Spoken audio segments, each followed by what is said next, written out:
Assalomu alaykum. Men Buxoro davlat universiteti geofizika qilib tiklovchi energiya manbalari va elektronika kafedrasi o'qituvchisi Nasulayev Baxtiyor. Bugungi darsimizda biz atomning tuzilishi, rezervuar tajribasi va yadro kuchlari degan mavzuni ko'rib chiqamiz. Demak, ushbu mavzumiz bizda 5 ta rejadan tashkil topgan. Ya'ni atom haqidagi dastlabki tasavvurlar va tarixiy qarashlar, atom tuzilishini o'rganishga olib kelgan ilmiy kashfiyotlar, Thomson modeli, rezervuar tajribasi va atomning yadro modeli, yadro kuchlari va atom yadrosining barqarorligi degan rejalardan tashkil topgan. Hammamizga ma'lumki, insoniyatning ilm-fanga bo'lgan qiziqishi qadimdan qandaydir kashfiyotni yoki qandaydir fanni yaralishiga sabab bo'lgan. Biz bugungi aytib o'tmoqchi bo'lgan atom modeli ham xuddi shunday qadimdan turli xil olimlarning fikrlari, g'oyalari orqali shakllangan desak ham xato bo'lmaydi.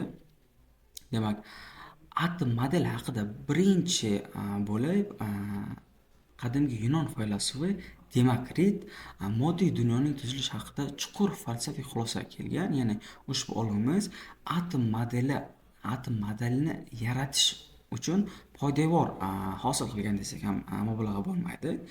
Demak, ushbu olimga ko'ra modda cheksiz ravishda bo'linishi mumkin emas, balki ma'lum bir chegarada u o'zining eng kichik bo'linmaydigan zarrachasiga, ya'ni atom darajasiga yetishi mumkin deb aytilgan. Ya'ni yunonchada bu atom so'zi bizga bo'linmas zarracha deb aytiladi. Demak, ushbu olim aytgan ekanki, eng kichik zarracha, ya'ni har bitta jism kichik, ya'ni maydalanib ketaveradi va oxirida qanaqadir kichik zarra, ya'ni atom darajasiga kelgandan keyin boshqa kichiklanish hodisasi yuz bermaydi deb aytgan ekan. Demak, Demokratning ta'kidlashicha, tabiatdagi barcha jismlar, hodisalar va mavjudotlar ana shu atomlarning turli tartibda birikishi va ajralishidan hosil bo'lgan ekan. Demak, uning nazariyasiga ko'ra atomlar shakl, tartib va holat jihatdan turlicha bo'lishi mumkin, ammo ular sifat jihatdan bir xil, bo'linmas va abadiy hisoblanadi. Xo'p, jismlarning xossalari, masalan, qattiqligi, ta'mi, rangi atomlarning shakli va joylashuviga bog'liq deb o'zlarining g'oyalarini aytgan ekan. Undan tashqari, bizda keyingi olimimiz, ya'ni Aristotel ham atom modelini yaratish bo'yicha turli xil fikrlarni aytib o'tgan ekan. Aristotelning g'oyasi bo'yicha undan oldingi yaratilgan, ya'ni atom modeli, ya'ni Demokratning atom modeli xato hisoblanadi, chunki Aristotel aytishi bo'yicha har bitta jism kichik zarralarga bo'linib ketaveradi, ya'ni cheksiz holatda. Ya'ni eng kichik zarracha atomni ham bo'lsak bo'ladi deb Aristotel ham o'zining fikrlarini targ'ib etgan ekan. Demak, bizada atom tuzilishini batafsil o'rganishga turtki bo'lgan hodisalar quyidagilardan iborat. Ya'ni 1895-yilda rentgen nurlarining kashf etilishi, 1896-yilda Becquerel va Curie, ya'ni er-xotinlar tomonidan radioaktivlik va yangi radioaktiv elementlarning kashf qilinishi. Undan tashqari 1896-yilda Thomson tomonidan elektronlarning kashf etilishi biz hozirgi qo'llanayotgan o'sha atom modelining asosi desak ham xato bo'lmaydi. Demak, biz hammamiz bilamizki, hozirgi kunda, ya'ni elementar fizikada biz hisoblaymiz, что atom kimyoviy elementning eng kichik zarrasi hisoblanadi. Ushbu elementning kimyoviy xossalarini o'zida saqlab qoladigan kichik zarra hisoblanadi. Atomning tarkibiy qismlariga keladigan bo'lsak, atom markazida joylashgan proton, neytron va uning atrofida aylanadigan elektronlardan tashkil topgan. Hozir aytib o'tganimizdek, demak, yadro atom markazida joylashgan bo'lib, proton va neytronlardan tashkil topgan hisoblanadi.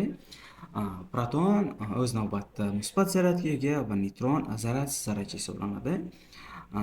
Atomning asosiy massasini ushbu zarrachalar tashkil etadi, chunki elektron massasi proton va neytron massasidan juda kichik hisoblanadi. Shuning uchun atomning massasini asosini ushbu, ya'ni proton va neytron zarrachalar tashkil etadi. Demak, elektronlar haqida to'xtaladigan bo'lsak, elektronlar bu manfiy zararlangan zarracha bo'lib, ular yadro atrofida turli energiya darajalarida yoki oddiy tilda aytganda qatlamlarda yoki orbitallarda harakatlanadi. Atom umumiy holda elektr neytral hisoblanadi, ya'ni atomdagi protonlar va elektronlar soni bir-biriga tengdir. Hozir aytganimizdek, elektron chap tomonimizda manfiy, proton esa o'ng tomonimizda musbat. Ya'ni ushbu zaryadlar soni bir-biriga teng va ularning zaryadi bir-biriga modul jihatdan teng, lekin ishora jihatdan qarama-qarshi bo'lganligi uchun bizda atom elektroneytral zarracha hisoblanadi. Undan tashqari bizda protonlar soni, elektronlar soni va tartib raqam degan tushunchalar mavjud. Ushbu tushunchalar bizda biz o'rganayotgan elementning Mendeleyev jadvalda nechinchi o'rinda joylashganini aniqlashda yordam beradi. Demak, hozirgi, ya'ni zamonaviy fizikada atom tuzilishi yoki atom modeli haqida turli xil g'oyalar mavjud edi. Ya'ni ushbu zamonaviy fizikaning atom modeli taxminan 19-20-asrlarda boshlanib keldi. Ya'ni qadimgi olimimiz deymizmi, ya'ni 1856-yildan 1940-yilgacha o'zini g'oyalarini kiritib kelgan olim, ya'ni ingliz olimi John Thomson birinchi bo'lib atomning pishiriq modelini targ'ib etdi. Ya'ni unga ko'ra atom musbat zararlangan zarra va uning ichidagi manfiy zarralardan yoki zaryadlardan tashkil topgan. Ya'ni oddiy qilib aytganda pishiriq modeli yoki mahalliy tilda keks desak ham bo'ladi. Ya'ni keksni butun atomdek deb olsak, uning ichidagi mayiz donalari bizda elektronlar va pishiriqning o'zi musbat protondan tashkil topadi. Lekin bu model o'zini bir qator kamchiliklarini ko'rsatib berdi. Ya'ni Thomsonning atom modeli atomdagi musbat zarra taqsimlanishini o'rganish tajribalari natijalari bilan butunlay zid bo'lib chiqdi. Ya'ni bundan tashqari Rutherford o'zining oltin falga tajribasidan keyin shuni isbotladiki, musbat zaryad butun atom bo'ylab tekis taqsimlanmagan, balki juda kichik markaz, ya'ni yadroda joylashgan ekan. Shu sababli Thomsonning pudding modeli yoki pishiriq modeli inkor etildi. Xo'p, 1871-1937-yilda Rutherford, ya'ni ingliz fiziki, o'zining eksperimental kashfiyoti orqali zamonaviy atom tuzilishi va radioaktivlik haqidagi ta'limotning poydevorini yaratdi. Birinchi bo'lib radioaktiv moddalarning nurlanish tarkibini tadqiq qildi va ularni turli xil radiatsiya turlari, ya'ni alfa, beta va hamda gamma nurlanishlarga ajratib chiqdi. Atomning yadrosini kashf etdi. Natijada atomning yadro modeli yaratildi. Birinchi bo'lib atom yadrolarini sun'iy o'zgartirish, ya'ni yadro reaksiyalarini amalga oshirdi. Demak, Rutherfordning tajribasiga ko'ra radiy degan radioaktiv element olindi va ushbu radiy elementidan chiqayotgan alfa, ya'ni musbat radiatsiya yoki nurlanish oltin falgiga to'g'rilantirildi. Natijada alfa nurlanishi oltin falga atomi bilan ta'sirlashgandan keyin ayrim nurlanishlar falgadan o'tib orqadagi ekranga paydo bo'ldi va ayrimlari esa bizda mana bu tomondagi, ya'ni orqa tomondagi ekranlarga tushdi. Thomsonning modeli bo'yicha agar atomni shar deb oladigan bo'lsak va undagi protonlar, ya'ni musbat zaryadlar sirt bo'ylab tekis taqsimlangan deb hisoblaydigan bo'lsak, bizda alfa nurlanishi oltin falgidan to'ppa to'g'ri hech qanday qarshiliksiz o'tib ketishi kerak edi. Lekin qanaqadir yangi zarra deymizmi, shuning ta'siri tufayli ushbu nurlanishimiz bizga to'ppa to'g'ri o'tib ketmayapti. Ya'ni orqaga reflection bo'lyapti, akslanyapti va ekranda ifodalanyapti. Shuning uchun Rezerford mana shu tajriba orqali o'zining g'oyasini, ya'ni atom modelini yangicha ko'rinishni kashf qildi. Demak, 1906-yilda Rezerford atom tuzilishini o'rganish uchun hozir aytib o'tganimizdek alfa zarralar bilan nurlashtirish usulini taklif qilib, shu orqali atom ichidagi musbat zaryad va massa taqsimotini aniqlashni maqsad qilgan. Bu yerda ko'rib turishimiz mumkin, bizada qo'rg'oshinlik ikkita jism, ya'ni ushbu jismlar radiy elementdan chiqadigan musbat zaryadli nurlarning bir tekis oqim bo'ylab harakatlanishiga yordam beradi. Bu qismda esa bizga qo'zg'aluvchi ekran, ya'ni oltin falgadan o'tgan nurlarni aniqlaydigan ekran turibdi.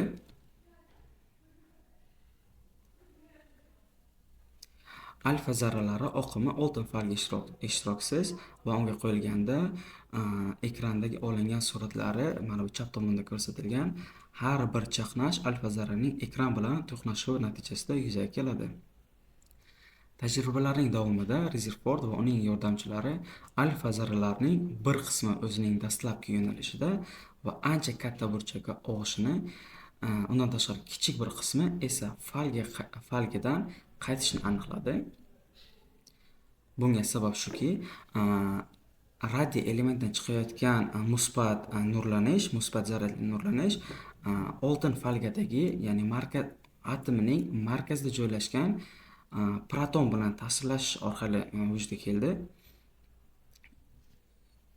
Ernest Rezerford o'zining tajribalari natijalarini umumlashtirib, u atomning yangi, ya'ni yadro planetar modelini taklif qildi va ushbu model hozirgacha bizada elementar fizikani tushuntirish uchun qo'llaniladi. Ushbu slaydda ko'rishingiz mumkin, bizda avvalgi, ya'ni Thomson modeli va Rezerford modeli ko'rinib turibdi. Demak, planetar modelning kamchiliklari, ya'ni bizada Rezerfordning atom modeli ham mukammal hisoblanmaydi, chunki u bir nechta fizikaviy jarayonlarni tushuntirib bera olmadi. Ya'ni model atomlarning kuzatiladigan barqarorligi bilan mos kelmaydi.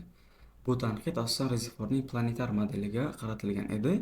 Klassik fizika qonunlariga ko'ra, yadroni aylanayotgan elektronlar doimiy ravishda energiya yo'qotib, yadroga qulashlari kerak edi. Lekin ushbu hodisani Rezerford tushuntirib bera olmadi. Lekin amalda atomlar barqaror bo'lib qoladi degan g'oyani keyinchalik Niels Bohr degan olim kvant nazariyasi yordamida hal qildi. Demak, unga ko'ra atomlar, ya'ni atomlardagi elektronlar o'zlari aylanib turgan orbitalarni o'zgartirmaydi. Ya'ni ular alohida diskret energetik sathlarda joylashgan hisoblanadi. Shuning uchun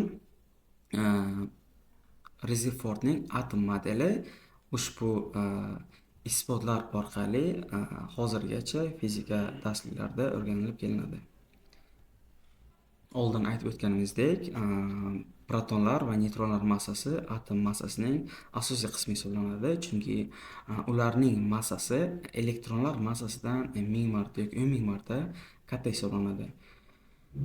Xo'p, ularning zaryadiga keladigan bo'lsak, proton bizada plus zaryadga, ya'ni musbat zaryadga ega va elektron manfiy zaryadga ega.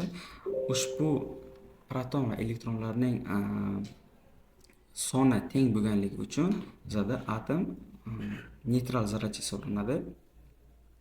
Hop, elektronlar massasi esa proton massasidan 1000 marta kichik bo'ladi. Ya'ni ushbu nisbat mana bu sonlarda ko'rinib turibdi.